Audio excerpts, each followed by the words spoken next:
دوستو، بزرگوں اور بھائیوں، نبی رحمت صلی اللہ تعالیٰ علیہ وآلہ وسلم کی سیرت مبارکہ اور سرور کائنات علیہ الصلاۃ والسلام کے احوال شریفہ کا ذکر امت مسلمہ کے درمیان روز کیا جاتا ہے۔ جن لوگوں نے بھوک نہ دیکھی ہو انہیں کھانے کی قدر نہیں ہوتی، جن لوگوں نے گرمی نہ دیکھی ہو انہیں سردی کی خوبصورتی کا احساس نہیں ہوتا، خزاں سے جو گزرا ہی نہ ہو وہ بہار کی کیا قدر کرے گا۔ ہم نے وہ انسانی رویے نہیں دیکھے، وہ غلامی نہیں دیکھی، وہ آزمائش نہیں دیکھی، وہ ظلم، وہ جبر، وہ قہر نہیں دیکھا۔ اس لیے ہمارے درمیان جب نبی پاک صلی اللہ علیہ وسلم کی سیرت مبارکہ کی بات ہوتی ہے تو وہ خاص توجہ جو کسی مسلمان کو کرنی چاہیے وہ بعض اوقات محسوس ہوتا ہے الا ماشاءاللہ کہ وہ توجہ نہیں کی گئی۔ آپ اس پر کئی بار غور کریں تو آپ کو اندازہ ہوگا کہ یہ جملہ کہنا کتنا آسان ہے کہ بندہ بیچ دیا جاتا تھا اور اسے خرید لیا جاتا تھا۔ کسی کا گھر بکے تو وہ کتنی تکلیف میں آتا ہے، اور اگر وہ خود بکے تو کہنا کتنا آسان ہے، لیکن اس درد کو ہم محسوس نہیں کر پاتے۔ یہ کہنا کتنا آسان ہے کہ بیٹی دفن کر دی جاتی تھی، لیکن اگر آپ تاریخ پڑھیں تو یہ لفظ نہیں ہے کہ بیٹی دفن کی جاتی تھی، لفظ یہ ہے کہ زندہ ہی دفن کر دی جاتی تھی، اسے مارا بھی نہیں جاتا تھا، زندہ درگور قبر میں اتار دیا گیا ہے۔ اب ہم اس کیفیت کو سمجھنے سے عاری ہیں، سمجھ نہیں پا رہے ہوتے کہ ہم کس طرح کر کے ان چیزوں پر غور کریں اور توجہ کریں کہ یہ کس قدر زیادہ اللہ نے ہمیں آسانی دی ہے کہ رسول پاک کی غلامی عطا فرمائی ہے۔ تو جو عرض کرنا چاہ رہا ہوں اس پر آپ غور کریں گے کہ وہ اس دور کی شدتیں چونکہ ہم نے دیکھی نہیں، آج بھی نہیں دیکھ رہے، تو اس لیے بعض اوقات میں دیکھتا ہوں کہ وہ بات ہو رہی ہوتی ہے تو لوگ اس کو اسی لہجے میں لے رہے ہوتے ہیں۔ نبی پاک صلی اللہ علیہ وسلم نے لوگوں کے اندر احساس بانٹا ہے، حضور نے درد دل تقسیم کیا ہے۔ نبی پاک علیہ الصلاۃ والسلام نے انہیں مادہ پرستی سے کھینچ کر اللہ کے قرب کا رستہ دکھایا ہے۔ حضور علیہ الصلاۃ والسلام نے انسانوں کے دل انسانوں کے حق میں نرم کیے ہیں۔ قرآن مجید فرماتا ہے لقد جاءکم رسول من انفسکم، تحقیق تمہیں میں سے ہم نے تمہیں ایک رسول عطا فرمائے، عزیز علیہ ما عنتم۔ قرآن مجید کے لفظوں کا حسن دیکھیے، فرمایا تمہارا مشکل میں پڑنا میرے نبی کو تکلیف دیتا ہے، حریص علیکم، وہ تمہاری بھلائی چاہنے میں جلدی کرتے ہیں، وبالمؤمنین رؤوف الرحیم، مومنوں پہ رؤوف بھی ہیں اور رحیم بھی۔ نبی پاک صلی اللہ تعالیٰ علیہ وسلم نے دولت احساس، ہمارے اندر احساس نہیں رہتا، کوئی بھی کسی بھی قسم کی جب ہم کوئی بات شروع کرتے ہیں تو ہم یہ سمجھتے ہیں کہ دراصل جو میں نے سوچ لیا ہے اور جو میں نے طے کر لیا ہے وہ ٹھیک ہے۔ دوسروں کا جذبہ اور ان کے جذبات کا احساس وہ کرتے نہیں ہم، اور اگر کبھی نیکی کرتے بھی ہیں تو اس کو اتنا محدود کر لیتے ہیں، اپنے ذہن میں پہلے محدود کر لیتے ہیں کہ اس کا جو اسلام آفاقی پیغام نیکی کا دیتا ہے وہ ہمارے ذہنوں میں موجود ہی نہیں رہتا۔ دیکھیے نبی پاک صلی اللہ تعالیٰ علیہ وسلم نے امت پر جب صدقات اور زکوٰۃ ضروری قرار دیے تو فرمایا تم نے 2.5% زکوٰۃ دینی ہے، وہ بھی سال گزرنے کے بعد۔ اور کسی شخص کو حضرت ابی بن کعب رضی اللہ تعالیٰ عنہ نے کہا میں سارا مال دینا چاہتا ہوں، حضرت ابو لبابہ رضی اللہ تعالیٰ عنہ نے بھی کہا میں سارا دے دینا چاہتا ہوں، تو فرمایا چوتھا حصہ دے اگر بہت شوق آیا ہے تو، ایسا نہ ہو تیرے بچے بعد میں دوسروں کے ہاتھوں کی طرف دیکھیں۔ لوگوں کو حضور نے اتنا پابند کیا، لیکن جب اپنی ذات کی باری آئی تو کنز المال میں موجود ہے کہ ایک صحابی نے آ کے کوئی سوال کیا، یا رسول اللہ صلی اللہ علیہ وسلم مجھے کوئی چیز چاہیے، تو کریم فرمانے لگے اس وقت تو بظاہر میرے پاس موجود نہیں، ذرا لطف لیجئے گا بات کا۔ حضور فرمانے لگے فلاں دکاندار کے پاس جا اور میرے نام پہ ادھار لے لے، یعنی میرے نام پہ ادھار لے لے۔ وہ کہتے ہیں نا میرے ابا جی کا کھاتا چلتا ہے وہاں تو میں چیزیں لے لیتا ہوں، فرمایا میرے نام پہ تو ادھار لے لے، پیسے میں دے دوں گا۔ حضرت عمر بیٹھے تھے، انہوں نے کہا یا رسول اللہ صلی اللہ علیہ وسلم، اللہ ہمیں اس کا مکلف تو نہیں کرتا، لا یکلف اللہ نفسا الا وسعها، ہے تو دے دو ورنہ پابندی نہیں۔ قرض اٹھا کے کسی کی مدد کرنا اللہ تو اس کا پابند نہیں کرتا۔ حضرت عمر نے جب حضور کو یہ کہا تو سرکار نے یہ بات ناپسند کی، پسندیدگی کا اظہار نہیں کیا۔ ایک انصاری قریب بیٹھے تھے، وہ کہنے لگے حضور آپ بانٹیے، عرش کا مالک آپ کو بڑا ہی عطا کرے گا۔ حضور ان کی بات سے راضی ہوئے اور پتہ کیا فرمایا؟ فرمایا مجھے بھی اسی چیز کا ہی حکم دیا گیا ہے۔ قرض اٹھا کر بھی حضور صلی اللہ تعالیٰ علیہ وسلم کسی کے ساتھ بھلائی کرتے ہیں۔ احساسات جب اس حد تک ہم نے پتہ کیا سمجھ لیا ہے کہ میرے ذمے میرے بچوں کے اخراجات ہیں، میرے بہن بھائیوں کے ہیں، اس کے علاوہ میری گلی میں، میرے محلے میں، میرے دوستوں میں، میرے رشتہ داروں میں کوئی بچہ کتنا بھی لائق ہو، پڑھے نہ پڑھے مجھے غرض نہیں، اسکول جائے نہ جائے مجھے غرض نہیں، کوئی اس کا کسی قسم کا بھی مستقبل بنے نہ بنے مجھے کیا لگے۔ اور بڑے شاپنگ مال سے جب لوگ شاپنگ کر کے باہر نکلتے ہیں اور پھر دروازے پر وہ باہر آتے ہیں، جب تو ان کی کار کے گرد جب چھوٹے چھوٹے لوگ، چھوٹے چھوٹے بچے خیرات مانگنے کے لیے آگے بڑھتے ہیں تو پھر وہ ڈھونڈ رہے ہوتے ہیں کہ کہیں نوٹ کھلا ہوا ملے 5-10 کا، تو وہ ہم اس کو تھمائیں گے اور کہیں گے کہ دیکھا میں نے کتنی سخاوت کی، اور وہ بھی اگر ہو تو، ورنہ جھڑک کے گزر جائیں گے۔ وہ احساسات جو آپ کے اپنے بچے کے لیے ہیں، وہ جذبات جو آپ نے اپنے سینے میں اپنے بیٹے کے لیے چھپائے ہوئے ہیں، آپ تو رحمت للعالمین نبی کے ماننے والے ہیں، آپ کس طرح ایک دائرے میں اپنے آپ کو بند کر کے بیٹھ گئے اور دوسروں کے بارے میں آپ نے وہ بات کی نہیں، وہ ذوق پیدا ہی نہیں کیا۔ بڑے درد سے کہتا ہوں، جب ہم کسی کے بچے کا عیب بیان کر رہے ہوتے ہیں تو دل پہ ہاتھ رکھ کے ایک دفعہ سوچنا چاہیے کہ اگر یہ بات میرے بچے کی ہوتی تو میں یوں ہی بیان کرتا، یہی لہجہ ہوتا میرا اس بات کو گفتگو کرنے کا جو میں کسی کے بارے میں اپنے گھر میں کر رہا ہوں، اور میں کہہ رہا ہوں کہ معاذ اللہ اس کے ابے نے حلال نہیں کما کے کھلایا اور اس کی اماں نے تربیت ٹھیک نہیں کی، تو یہ لوگ اس طرح کے، یہ کیا انداز میں اپنے گھر میں اختیار کرتا ہوں؟ تو میرے نبی پاک صلی اللہ تعالیٰ علیہ وسلم نے تو کہا ہے مومن ہوتا ہی وہ ہے جو اپنے لیے پسند کرتا ہے وہی بھائی کے لیے بھی پسند کرتا ہے۔ کئی دفعہ میرا بچہ لائق نہیں ہوتا پر میری بہن کا لائق ہوتا ہے، لیکن میرے پاس وسائل ہیں اس کے پاس نہیں ہے، کیوں نہیں میں اسے اپنا بچہ سمجھ لیتا؟ کیوں نہیں میں کہتا کہ چلو میں اپنی کچھ چیزیں وہاں صرف کر دوں اور وہی آگے نکل جائے؟ نبی پاک صلی اللہ علیہ وسلم کی سوچ کیا ہے؟ بخاری مسلم میں حدیث موجود ہے، حضرت خالد بن سعید بن عاص رضی اللہ تعالیٰ عنہ کی ایک بیٹی ہیں، چھوٹی سی بڑی پیاری، نام ہے ام خالد رضی اللہ تعالیٰ عنہ۔ حضور کے پاس نہ کہیں سے کچھ کپڑے آئے، چادریں آئیں، بڑے پیارے کپڑے تھے، حضور نے صحابہ میں بانٹے۔ ان میں ایک شال تھی، چادر تھی، اس پہ خوبصورت رنگوں کی کڑھائی ہوئی تھی۔ تو وہ چادر جب نکلی تو لوگوں کو بڑی بھلی لگی، تو حضور نے فرمایا تمہارا کیا خیال ہے میں کسے دوں گا؟ تو صحابہ چپ کر گئے، بھئی ہم کیسے بتا سکتے ہیں کہ محبوب کی چاہت کیا ہے؟ حضور نے تجسس بڑھانے کے لیے کہا کہ تمہارا کیا خیال ہے میں کسے دوں گا؟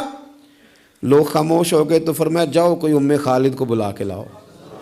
ان کے نہ والد وہاں موجود تھے، نہ چچا موجود تھے، نہ خاندان کا کوئی لوگ موجود تھا۔ فرمایا اس بچی کو بلا کے لاؤ۔ بچی بڑی پیاری تھی، اکثر آتی تھی تو حضور کی پشت پر نہ مہر نبوت تھی، تو اس کے ساتھ کھیلتی تھیں، تو ان کے والد منع کرتے تھے یہ کیا کرتی ہے؟ تو حضور فرماتے تھے آپ چپ کریں، بچی جو کرتی ہے اسے کرنے دیں، اسے بلا کے لاؤ اس بچی کو۔ ان کے والد کو لوگوں نے جا کے کہا تیری بیٹی کو حضور یاد کر رہے ہیں، تو اپنی بیٹی کو گود میں اٹھا کے حضور کے پاس لائے۔ حضور وہ چادر گھر بھی بھیج سکتے تھے، پر حضور نے نا وہ بچی کو چادر اڑائی اور کہا ہاذا ثنا یا ام خالد ہاذا ثنا، کہا ام خالد دیکھو پیاری کتنی لگ رہی ہے بیٹا، اور تجھ پر جچ بھی کتنی رہی ہے، سونی کتنی لگ رہی ہے، اور تمہیں پیاری بڑی لگ رہی ہے۔ حضور نے وہ تحفہ دیا۔ پھر ایک موقع پر ایک اور تحفہ حضرت ام خالد کو دیا، اور وہ تحفہ دے کے حضور فرمانے لگے بیٹا اسے پہننا اور پھر پہننا اور پھر پہننا اور بار بار پہننا، اللہ تمہیں لمبی عمر دے اور اسے پہن کے پرانا کرنا۔ حضرت ام خالد صحابیات میں سب سے بعد میں ان کا انتقال ہوا ہے، 90 سال کے قریب عمر ہو گئی تھی، پر کہتی تھی میں نے مدینے والے کا تحفہ آج بھی سنبھال کے رکھا ہوا ہے۔ کیونکہ حضور صلی اللہ علیہ وسلم کے جذبات اگر حضرت حسنین کے لیے ہیں، اگر اپنے عظیم عالیشان عظمتوں شانوں والے نواسوں کے لیے ہیں. تو حضور صحابہ سے ہی پیار نہیں کرتے تھے، صحابہ کی اولادوں سے بھی پیار کرتے تھے. ان کی اولادوں تک حضور کی محبت کا یہ رنگ جاتا تھا. ہم چونکہ ترجیحی بنیادوں پر خیر خواہی نہیں کرتے، کبھی کوئی آ گئی نیکی تو کر لی، وہ بھائی سارے کپڑے اپنے گھر میں بانٹنے ہیں، جو ملے گا اسے پلٹ کے اپنے گھر ہی پھینکنا ہے. کسی کا کوئی حق ہی نہ رہے ہماری دولت پر، کسی کا کوئی حق ہی نہ رہے ہماری خیر خواہی پر. پلٹ پلٹ کر وہ میں اکثر کہتا ہوں کہ عجیب زمانہ آ گیا نا. پیر صاحب کے گھر میں پیدا ہونے والا پیر ہے، دوسرا ہو سکتا لیڈر کا بیٹا ہی لیڈر ہے، دوسرا ہو سکتا سیاستدان کا بیٹا ہی. او بھئی یہ کس نے پابندی لگا دی ہے کہ یہ کہیں اور نہیں جا سکتی؟ اور سب جگہ اللہ ماشاءاللہ، دینی لوگوں میں بھی، دنیاوی لوگوں میں بھی، سیاسی لوگوں میں بھی، سب جگہ ہر جگہ یہی ہے کہ اس کے بعد اس کا بیٹا ہی آئے گا. کوئی چیز باہر جانی نہیں چاہیے، جانے نہ پائے، ہر چیز گھر کے اندر رکھو. آپ نیکی کا جذبہ پیدا کریں. ہم نہ تھوڑا سا دوسروں سے ممتاز بن جاتے ہیں. کوئی بندہ کو نیکی کر لے تو اسے بخار چڑھ جاتا ہے کہ میں نے کی تو ہے نا. کوئی بندہ تھوڑا سا عالم ہو جائے تو وہ کہتا ہے کہ میری ساری عزت کرو، تمہیں نہیں پتا کہ میں تھوڑا پڑھا ہوں. میری طرح کے بندے بڑی جلدی وہ اوپر اٹھ جاتے ہیں. اسی طرح کا معاملہ افسر کا ہے، اسی طرح کا معاملہ مالدار آدمی کا ہے، خود اپنا اعزاز بنا لیتے ہیں. رسول پاک کی یہ شان ہے کہ اللہ نے انہیں نبیوں کا امام بنایا ہے. اور بعد از خدا بزرگ توئی قصہ مختصر. حضور روٹین میں تو بیٹھتے تھے، جمعے کا خطبہ دینے کے لیے تو منبر پہ آتے تھے، پر باقی صحابہ کے اندر مل جل کے بیٹھتے تھے، مل جل کے. ایک جہاد تھا، صحابہ کہتے ہیں واپس آ رہے تھے تو رستے میں رکے، کھانا کھانے کا ارادہ بنا تو ظاہر ہے کھانے ہوٹلوں سے تو ملتے نہیں تھے، پکانے پڑتے تھے. تو کھانے کی تیاری ہونے لگی تو کچھ لوگوں نے کہا کہ ہم گوشت صاف کرتے ہیں، گوشت بناتے ہیں. کچھ نے کہا کہ برتن میں صاف کر کے اہتمام کرتا ہوں. کسی نے کہا کہ میں بعد میں بانٹنے کا تقسیم کرنے کی ڈیوٹی لیتا ہوں. سب ڈیوٹیاں لے رہے تھے تو حضور بھی بولے، فرمایا تم نے اپنے اپنے ذمے کام لے لیے ہیں، میں اس طرح کروں گا لکڑیاں اکٹھی کر کے لاؤں گا تاکہ آگ جلا کے روٹی پکائی جا سکے. صحابہ کہنے لگے فدا کا روحی و قلبی، سونے دل بھی قربان، جان بھی قربان، فدا کا ابی و امی، ماں بھی قربان، باپ بھی قربان، ہم جو حاضر ہیں یہ کام کرنے کے لیے. تو حضور نے فرمایا میں تم سے ممتاز نہیں ہونا چاہتا، مل جل کے رہنا چاہتا ہوں تمہارے بیچ. آپ جب لوگوں کے بیچ وقت گزارتے ہیں تو تبھی تو ان کے دکھ سکھ کا آپ کو پتہ چلتا ہے. اور جب آپ اپنا لیول ہائی کر کے اوپر اٹھ جاتے ہیں تو پھر آپ کو کیسے پتہ چلے گا کہ عام آدمی کس تکلیف میں مبتلا ہے. میرے نبی پاک علیہ السلام صحابہ کیا حضور سے بات کرتے ہیں، حضور تو نبیوں کے امام ہیں، لیکن سرور کائنات علیہ السلام نے لوگوں کے بیچ رہ کے لوگوں کے ساتھ اعلیٰ نیکی کرنے کا پیغام دیا. اور نیکی کو اس کے بام عروج تک جا کر لوگوں تک اتارنے کی نبی پاک علیہ السلام نے بات کی، بام عروج تک جا کے. کبھی اس طرح بھی ہوتا ہے کہ سامنے والا تلخ رویہ لے کے آتا ہے، لیکن دین کے اندر آپ کو یہ حکم دیا گیا ہے کہ آپ بندہ دیکھ کے اپنا رویہ نہیں بدلیں گے. آپ یہ دیکھیں گے کہ میرے دین نے مجھے کیا پیغام دیا ہے. آپ جس طرح مسجد میں دیندار ہیں، بازار میں بھی اسی طرح ہی دیندار ہیں، دکان پہ بھی اسی طرح ہی دیندار ہیں، کیونکہ اسلام جہتی اور وقتی مذہب نہیں، موسمی نہیں. آپ یہ کریں گے کہ آپ ہر مقام پہ اللہ رسول کو پیش نظر رکھ کے آگے بڑھیں گے. اور اگر یہ نہیں ہے مزاج تو پھر معاملہ اور ہے. دیکھیے بدر کے دن جو لوگ آئے تھے نا مسلمانوں سے لڑنے کے لیے، تو وہ کوئی پھول لے کے نہیں آئے تھے، گھی شکر لے کے تو نہیں نا میدان میں آئے تھے، نہ ان کے پاس مٹھائیوں کے ڈبے تھے، تلواریں اور نیزے لے کے آئے تھے. اور انہوں نے باقاعدہ مقابلہ کیا، 14 مسلمانوں کو شہید کیا. یہ تو اللہ تعالیٰ کا کرم ہے. وَلَقَدْ نَصَرَكُمُ اللَّهُ بِبَدْرٍ وَأَنْتُمْ أَذِلَّةٌ، کہ اللہ تعالیٰ نے مسلمانوں کو کامیابی دی، وہ مسلمانوں کے قابو آ گئے. اب وہ 70 بندے قیدی بنا کے لائے گئے، وہ لڑنے آئے ہیں گھر سے، پھول لے کے نہیں آئے. قید خانے اس طرح تو تھے نہیں جس طرح آج جیل بنی ہوئی ہے. تو مختلف صحابہ، جس کے پاس ایک کمرہ خالی تھا اس نے ایک آدمی کو گھر میں قید کیا، کسی نے 2 کو کیا، حضور نے وہ بانٹ دیے. حضرت مصعب ابن عمیر رضی اللہ تعالیٰ عنہ کے بھائی ابو عزیز بھی کافروں کی طرف سے لڑتے ہوئے آئے اور باقاعدہ جھنڈا تھامے ہوئے تھے، آگے تھے، سپہ سالار بنے ہوئے تھے. وہ بھی قیدی ہو کے آئے. تو ایک انصاری ان کے ہاتھ باندھ رہے تھے. تو حضرت مصعب ابن عمیر قریب سے گزرے، فرمانے لگے ذرا زور سے باندھنا، اس کی ماں کے پاس بڑے پیسے ہیں، چھڑا لے گی فدیہ دے کے. تو ابو عزیز کہنے لگے مصعب تو میرا بھائی ہو کے اس طرح کی باتیں کرتا ہے؟ تو فرمانے لگے تجھے کس نے کہا کہ میں تیرا بھائی ہوں؟ میں تیرا نہیں بھائی، میں اس انصاری کا بھائی ہوں جو میرے مدینے والے حبیب کا کلمہ پڑھتا ہے، میرے رشتے اسلام کی بنیادوں پہ، یہ میرا بھائی ہے، زور سے مانگنا اس کو، چھڑا لے گی اس کی اماں پیسے دے کے۔ وہ کہتے ہیں میں ایک انصاری صحابی تھے حضرت ابو یسر رضی اللہ تعالیٰ عنہ، ان کے گھر میں قید تھا، زیادہ باتیں نہیں حضور نے بیان کی، بس ایک بات کی، فرمایا بھائی قیدیوں سے اچھا سلوک کرنا۔ کن سے؟ قیدیوں سے اچھا سلوک کرنا، بس حضور نے کہہ دیا۔ کہتے ہیں میں جن کے گھر قید تھا وہ غریب آدمی تھے، عرب میں کوئی بندہ تھا جو شام کو روٹی کھاتا تھا، اناج ملتا نہیں تھا، غریب لوگ کھجور کھا کے دودھ پی کے سو جاتے تھے، روٹی جب آتی تھی تو بچے دلچسپی سے لپکتے تھے کہ کھانا آیا ہے، روٹی آئی ہے۔ کہتے مجھے حضور نے جس گھر میں بندہ ہوا تھا، نبی پاک کی نصیحت تھی لوگوں کو کہ قیدیوں سے اچھا سلوک کرنا۔ ابو عزیز کہتے ہیں کہ حضرت ابو یسر رضی اللہ تعالیٰ عنہ جن کے گھر میں قید تھا، وہ سویرے مزدوری کرنے جاتے، شام تک محنت کر کے 2 روٹیاں کما کے لاتے، لیکن وہ 2 روٹیاں مجھے کھلا دیتے، اپنے بچوں کو کھجور اور دودھ پلا کے سلا دیتے۔ میں ان سے کہتا یار میں تمہارا قیدی ہوں، کوئی مہمان تھوڑا ہوں، اور پھول اور گھی شکر لے کے نہیں تلوار لے کے لڑنے آیا ہوں، یہ تمہارا کیا رنگ ہے؟ تو وہ فرماتے ہمیں لمبی باتوں کا نہیں پتا، ہمیں تو ہمارے نبی نے کہا ہے ان کے ساتھ اچھا سلوک کرنا ہے، تو لہٰذا ہم نے اچھا ہی سلوک کرنا ہے۔ ہم نے نہ کبھی قطرے پہ غور کیا اور نہ دریا دیکھا، بس جہاں تیری جھلک دیکھی وہیں ڈوب گئے، ہمیں اس سے کیا کر، حضور نے کہا اچھا سلوک کرنا ہے۔ ابو عزیز کہتے ہیں جب میں روٹی کھاتا تھا اور محنت مزدوری سے کما کے لاتے تھے اور ان کے بچے دودھ کھجور پہ گزارا کرتے تھے تو میں رویا کرتا تھا اور میں کہتا تھا جو دین کے بارے میں کفر نے بتایا تھا وہ اور تھا، جو بتایا تھا وہ اور تھا، اور جو میں نے دیکھا ہے یہ تو اور ہے، جو میں نے عملاً دیکھا ہے یہ تو اور ہے۔ آپ کے جذبات ہوں، آپ کے خیالات ہوں، آپ کی اچھائی لوگوں کو قائل کر لے۔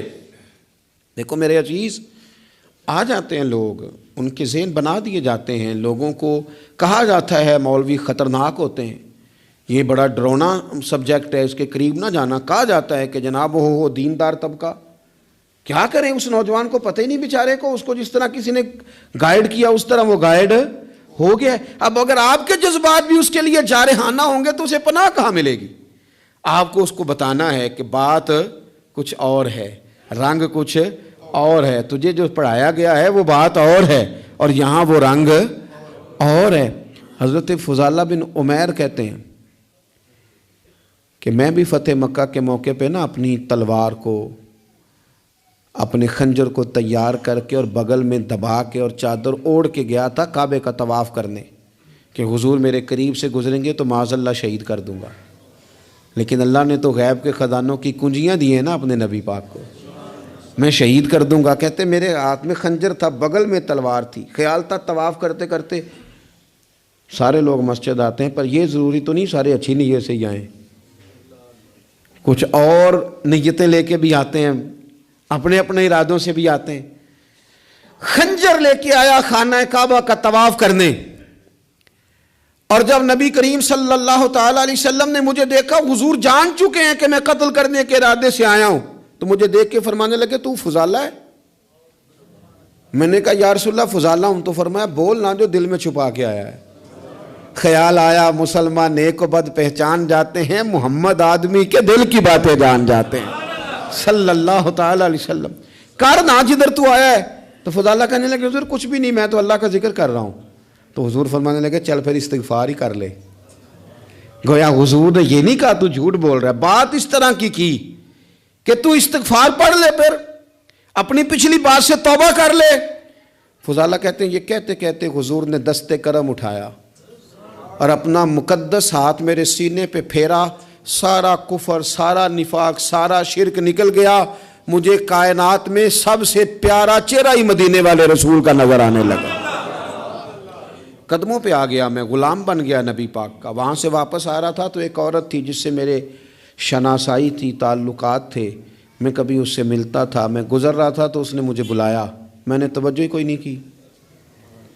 پھر کہنے لگی تو وہی فضالہ نہیں؟ میں نے کہا نہیں میں وہ نہیں، اب میں مدینے والے کا غلام بن گیا ہوں، اب میری نگاہوں میں جچتا نہیں کوئی، جیسے میرے محبوب ہیں ایسا نہیں کوئی۔ میرے رسول پاک صلی اللہ تعالی علیہ وسلم نا سامنے والے کے بارے میں رویہ دیکھیں نا، آپ ایک بات کو سمجھ لیں، اگر آپ اس کو سمجھ لیتے ہیں نا، اس میں تھوڑی سی نا وسعت آ جاتی ہے چیزوں میں۔ بڑی سخت بات بھی کو بندہ آپ کے ساتھ کر رہا ہے تو اگر آپ ایک بردبار آدمی ہیں اور آپ کوئی فضل والے ہیں، تو پھر مجھے ایک دوست نے کہا، ایک صاحب جمعہ پڑھنے آتے تھے، وہ آج کل نہیں آ رہے، تو اس کے جواب میں کئی دلائل ہو سکتے تھے کہ وہ بڑا مصروف ہو گیا ہے، وہ بس اسی طرح کا ہے، بے وفا نکل آیا ہے۔ تو میں نے ان سے کہا یار ہم کو اتنے بڑے لوگ ہیں کہ روز ہی کو یہاں آئے، ٹھیک ہے جب جی چاہا آ گیا، جب نہیں چاہا تو نہ آیا، اس میں کیا کوئی ایسی بات، کوئی مسئلہ نہیں، پھر کیا، نہیں آیا تو پھر بھی ٹھیک ہے۔ وہ بندہ دیکھتا ہی رہ گیا میرا چہرہ۔ ایک دفعہ مجھے ایک صاحب نے آ کے کہا کہ فلاں آدمی نے آپ کے بارے میں کوئی ایسی بات کی ہے، تو میں نے ان سے کہا میں اتنا بڑا بندہ ہی نہیں، انہوں نے نہیں کی ہوگی، ان کے پاس اتنا وقت ہی نہیں ہے مجھے ڈسکس کرنے کا، میں چھوٹا آدمی ہوں، وہ مصروف آدمی ہے۔ انہوں نے کہا نہیں انہوں نے کی ہے، اور میں نے کہا نہیں انہوں نے نہیں کی۔ کہنے لگے کی ہے، میں نے اگر کی ہے تو پھر آپ میرے ساتھ ہیں کہ ان کے ساتھ ہیں؟ کہنے لگے جی تو میں آپ کے ساتھ ہوں۔ پھر میں نے کہا اگر آپ میرے ساتھ تھے تو مجھے بتانے نہ آتے، اگر آپ سمجھتے تھے کہ میں ٹھیک ہوں تو پھر میری وکالت کر دیتے۔ آپ تھوڑا نرم رہیں، تھوڑا حوصلہ کریں، چیزوں کو سہنا سیکھیں۔ اگر آپ ہر وقت رد عمل پہ تیار ہیں تو پھر تو آپ کو لوگ کمزور کر دیں گے، بزدل ہو جائیں گے۔ دنیا میں سب سے کمزور وہ بندہ ہوتا ہے جسے چڑھایا جا سکتا ہے، جس بندے کو غصہ دلایا جا سکتا ہے، جو استعمال ہو جاتا ہے وہ کمزور پڑ جاتا ہے۔ کیوں اس طرح کا لہجہ اختیار کریں کہ جس کا دل کرے کوئی نئی بات سنائے اور ہمیں استعمال کر کے گزر جائے؟ کبھی نہیں۔ آپ کا حوصلہ اتنا بڑا ہو، رنگ اتنا بڑا ہو، طبیعت اتنی بڑی ہو۔ میرے حضرت صاحب رحمۃ اللہ علیہ کے پاس ایک صاحب آیا کرتے تھے، مرید بھی ہوئے، بعد میں بگڑ گئے وہ کسی وجہ سے، آنا جانا چھوڑ دیا۔ تو حضرت قبلہ رحمۃ اللہ تعالی علیہ سے لوگوں نے کہا حضور وہ نہیں آتے تو اب وہ گمراہ ہو جائیں گے۔ تو بڑی باتیں بھلی لگتی ہیں، بعض لوگ چوڑے ہو جاتے ہیں۔ تو حضرت صاحب رحمۃ اللہ علیہ فرمانے لگے اب توبہ کرو، کیوں گمراہ ہو جائیں؟ میں کوئی معیار ہدایت ہوں؟ میں کوئی معیار ہوں؟ نبی کو چھوڑ کے بندہ گمراہ ہوتا ہے، رسول کو چھوڑ کے کافر ہوتا ہے، یہ تم نے کیسی عجیب بات کر دی؟ فرمایا دعا کرو جہاں رہے رب اس پہ رحمت ہی فرمائے۔ ہم نہ دائروں میں بند ہو جاتے ہیں، ہم کہتے ہیں صرف جو میرے ساتھ ہے وہ ٹھیک ہے، تو جو باقی اربوں خربوں لوگ ہیں وہ کدھر گئے؟ آپ اپنا دل حوصلہ بڑا کریں، جب آپ کو لوگ غصہ دلانے پہ آ جائیں تو وہ آپ کو استعمال، ان کو پتہ چل جائے گا آپ استعمال کیسے ہوتے ہیں، آپ کس طرح استعمال ہوتے ہیں ان کو سمجھ آ جائے گی۔ میرے رسول پاک صلی اللہ علیہ وسلم نے پیار اس طرح کیا ہے، سیرت اس طرح بانٹی ہے کہ اس میں خیر خائی چھلکتی۔ میں نا اپنے دادا جی سے، اپنے نانا جی سے، پھر اپنے ابا جی سے، پھر اپنے محلے کے بزرگوں سے، پھر اپنے علاقے کے بڑوں سے ایک بات سنتا تھا تو میں کہتا تھا کہیں سے تو یہ آئی ہے نا، یہ ان کی اپنی پیدا کردہ تو نہیں نا۔ سادے لوگ، انگوٹھا چھاپ لوگ، اپنا نام بھی نہیں لکھ سکتے، پر وہ کہتے تھے اے تھی آ گئی ہے بوئے تھے، ہن موڑ سکتے؟ سمجھ آ رہی ہے میری بات کی؟ دروازے پہ بیٹی آ گئی ہے، اب کچھ ہو سکتا؟ یعنی کسی پارٹی سے سیاسی جنگ چل رہی ہے، لڑائی پورے عروج پہ ہے، ووٹ نہیں دینے، طے ہو گیا برادری کا فیصلہ، تو وہ الیکشن کے دنوں میں وہ بھی بڑے متحرک ہوتے ہیں، وہ پتہ کر لیتے ہیں بچی کہاں شادی ہوئی ہے، وہاں چلے جاتے ہیں، جا کے فٹافٹ چاچا جی بھی بن جاتے ہیں، بیٹا میں تیرا چاچا ہوں، میں آیا ہوں، ابا کے سامنے میری سفارش کر۔ تو بیٹیاں کئی دفعہ آ جاتی تھیں، تو اب بڑے بوڑھے کیا کہتے تو کہتے تھے بیٹی آ گئی ہے دروازے پہ، وہ کیا کریں؟ میں سوچتا تھا کہ چلو یہ بات انہوں نے پڑھی نہیں، سنی نہیں، انہوں نے سیکھی نہیں، پر یہ کوئی فیض ہے جو سینہ بسینہ آ رہا ہے، کہیں تو یہ چیز تھی جو اس طرح آئی ہے کہ یعنی سمجھدار آدمی ہے، وزادار ہے۔ وہ بیٹی کو کہہ بھی سکتا ہے کہ پتر تو سیانی نہیں، تو سمجھدار نہیں، تو وہاں نہیں جہاں میں ہوں، میں تیرا دادا ہوں، لیکن وہ یہ بات ہی نہیں کرتا، کہتا بیٹی آ گئی ہے۔ تو پھر ایک حدیث پڑھی تو سمجھ آئی کہ نہیں یہ فیض ہے رسول پاک کا، یہ بات نا مدینے کی گلی سے چلی ہے، جو گلی گلی مسلمانوں کے سینے میں جا بسی ہے۔ نبی پاک صلی اللہ تعالی وسلم کی چچا زاد بہن ہے حضرت ام ہانی، حضرت مولا علی شیر خدا رضی اللہ تعالیٰ عنہ کی سگی بہن، جن کے گھر سے حضور معراج کرنے گئے تھے۔ انہوں نے کلمہ فتح مکہ کے دن پڑھا ہے، جناب ام ہانی نے کلمہ فتح مکہ والے دن پڑھا ہے، لیکن ساری زندگی ان کے سامنے کوئی حضور کے خلاف معاذ اللہ بات نہیں کر سکا، کرنے نہیں دیتی تھی۔ لوگ کہتے تھے تو کلمہ نہیں پڑھتی، کہتے وہ میرا اور میرے نبی کا معاملہ ہے، پر تم حضور کے بارے میں بات کرو، میرے بھائی کے بارے میں تمہیں کرنے دیتی ہوں، سوال ہی نہیں پیدا ہوتا۔ ان کے شوہر بھی مسلمان نہیں ہوئے، فتح مکہ والا دن بھاگ گئے۔ ان کے رشتے میں کچھ دیور تھے سسرال کے رشتوں میں سے، وہ تو اتنے سخت کافر تھے، اسلام کے دشمن تھے، لیکن حضور جب فتح مکہ پہ گئے تو بڑے بڑے لوگوں نے دعوت دی، پر حضور ان کے گھر میں گئے، نفل بھی وہیں پڑے، روٹی بھی وہیں کھائی، وہاں رہے۔ حضور وہاں سے تشریف لے گئے ایک اور جگہ، تو اعلان ہوا کہ ان کے وہ جو دو دیور ہیں جناب ام ہانی رضی اللہ تعالیٰ عنہ کے، ان کو نہ جہاں ملے مار دیا جائے۔ اب انہیں ڈھونڈ کون رہا ہے؟ مولا علی خود ڈھونڈ رہے ہیں، حالانکہ وہ رشتہ دار ہیں، حضرت علی نے تلوار پکڑی ہے، جہاں ملیں گے مار دوں گا۔ جناب ام ہانی نے نا اپنے وہ دونوں دیور تلاش کیے، ڈھونڈ کے لائیں، لا کے کمرے میں بند کر کے باہر سے دروازہ بند کیا اور سیدھی حضور کے پاس چلی گئی، کہنے لگی علی انہیں ڈھونڈ رہے ہیں، یہ پیغام آیا ہے ان کے لیے، یہ اعلان کر دیا گیا ہے۔ حضور نے فرمایا ام ہانی تو بات کر، تو کہنے لگی حضور پھر میں نے انہیں پناہ دے دی ہے۔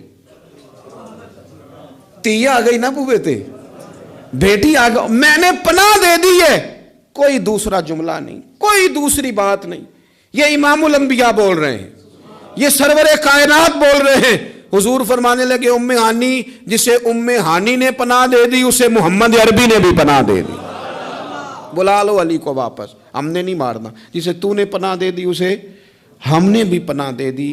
بیٹی جو آ گئی ہے، بہن جو آ گئی ہے دروازے پہ، چل کے جو آ گئی ہے تو ختم ہو گئی بات۔ مجھے سمجھ آ گئی کہ میرے دیہات کے بزرگوں کے سینوں تک یہ جو بات پہنچی ہے تو یہ کوئی فیض ہے، یہ کوئی کرم ہے، یہ کہیں سے چلی ہے جو یہاں تک آئی۔ عزیز بھائی، رسول پاک صلی اللہ علیہ وسلم نے وہ والی سوچیں سوسائٹی کو دیں، معاشرے میں وہ والی خیر نبی پاک علیہ الصلوۃ والسلام لے کے آئے جس کی سوسائٹی کو بڑی زیادہ ضرورت تھی، جس کی حاجت تھی۔ میرے رسول پاک صلی اللہ تعالی علیہ وسلم خوب محبت فرماتے، اپنوں سے، بیگانوں سے، غیروں سے، اس سے بھی اس سے بھی۔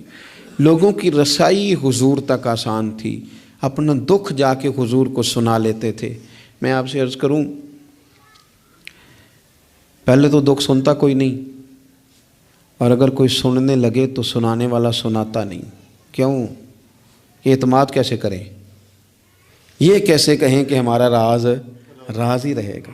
لوگ اپنے سینوں میں چھپائے نفسیاتی مریض ہو گئے، لوگ اپنے دلوں میں اپنے دکھ لیے قبروں تک چلے گئے، لیکن اعتماد کیسے کریں؟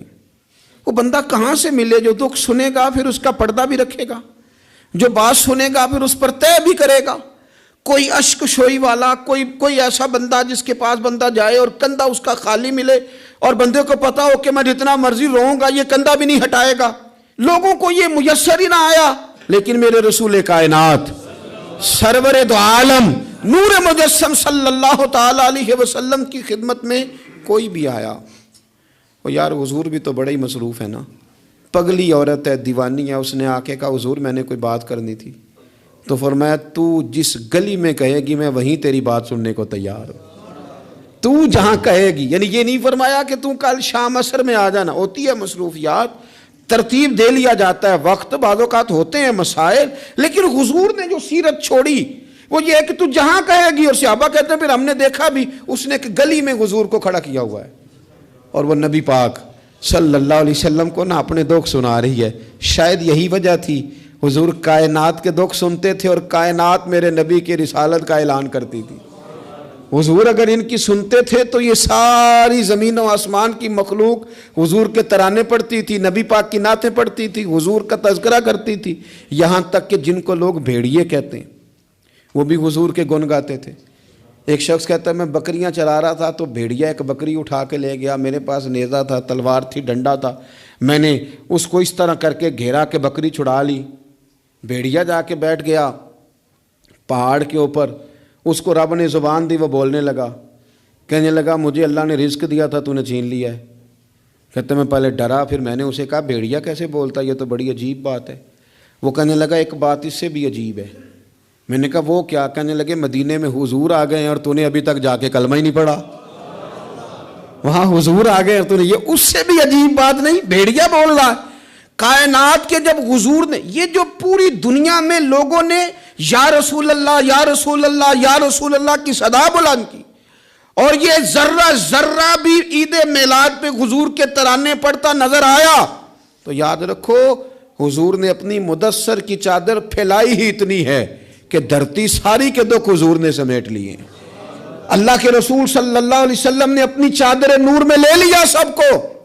پر میں کیا کروں، میری ملت کا جوان اگر کبھی موبائل سے گردن اٹھائے گا تو باپ کا حال پوچھے گا نا، وہ اگر کبھی مووی سے اپنے آنکھیں سائیڈ پہ کرے گا تو اماں سے پوچھے گا نا کہ آپ کو کوئی تکلیف تو نہیں ہے۔ اس طرح کر کے دنیاوی مشاغل اور مسائل میں ہم الجھ گئے ہیں، اور کوئی فائدہ بھی نہیں اٹھا پا رہے، کچھ بھی نہیں ہے، کچھ بھی نہیں ہمارے، ہم نے کوئی نفع نہیں حاصل کیا، الجھتے ہی جا رہے ہیں۔ ایک تو اپنے آپ کو لوگوں کے بیچ لائیں، اپنے آپ کو بڑا سمجھنا ختم کریں، کسی کی بھی بات سنیں، کسی کو بھی، یعنی خود ہی سارا کچھ بن جانا، خود ہی بتا دینا، خود ہی اعلان کر دینا، خود بخود ہی اپنے آپ کو نیک سمجھ لینا، خود بخود ہی اپنے آپ کو بڑا جان لینا، اس سے تھوڑا سا باہر آئیں۔ اور دوسرا یہ کہ جس حد تک ممکن ہو، جس حد تک آنسو پوچھے جا سکیں اس حد تک تو جانا ہماری ڈیوٹی ہے کہ نہیں؟ جو ہماری احاطے میں لوگ آتے ہیں ان کی حد تک تو ہم خیر بانٹ سکتے ہیں کہ نہیں؟ ایک بات آخر میں آپ کی خدمت میں نے عرض کرنی ہے، بڑی تکلیف کے ساتھ عرض کروں گا۔ دیکھیں، کچھ نہیں نہ کر سکتے تو لوگوں کے لیے جذبات ہی اچھے کر لیں، خیر کے جذبات اپنے دلوں میں لوگوں کے لیے پیدا کریں، اور موقع دیں ہر شخص اپنی اپنی جگہ پہ اپنے اپنے حساب سے۔ آپ نے کبھی حدیثوں کی روایت میں یہ سنا ہے کہ یہ حدیث حضرت خالد بن ولید سے مروی ہے؟ ہوں گی چند احادیث، پر چند حدیثیں کس سے مروی ہیں؟ حضرت ابو ہریرہ سے ہیں، حضرت انس بن مالک سے، حضرت عائشہ سے، ایسے ہی ہے۔ چلیں، آپ نے وہ واقعہ سنے ہوں کہ تلوار لی تھی تو فلاں جگہ پہ حضرت ابو ہریرہ نے اتنے لوگ کاٹ دیے تھے، کوئی بات ایسی سنی ہو؟ ایک آدمی میدان میں ہے، وہ جہاد کر رہا ہے، کہ یہاں بیٹھا ہے وہ رسول اللہ کا دین بیان کر رہا ہے۔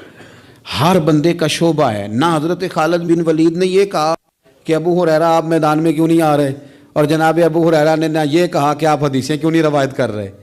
تو ہم ایک دوسرے کے لیے جب جذبات اتنے حسین پیدا کر لیتے ہیں، دل ہم، اگر حضرت ابو ہریرہ رضی اللہ تعالیٰ عنہ حضور سے وہ سارا خزانہ لے کے اندر جمع نہ کرتے تو ہم تو آج بھائی کوئی شے ہی نہ بتا پاتے لوگوں کو، کوئی چیز آتی نہ۔ یہ ضبط، یہ حوصلہ انہوں نے پیدا کیا تو بات آگے کی۔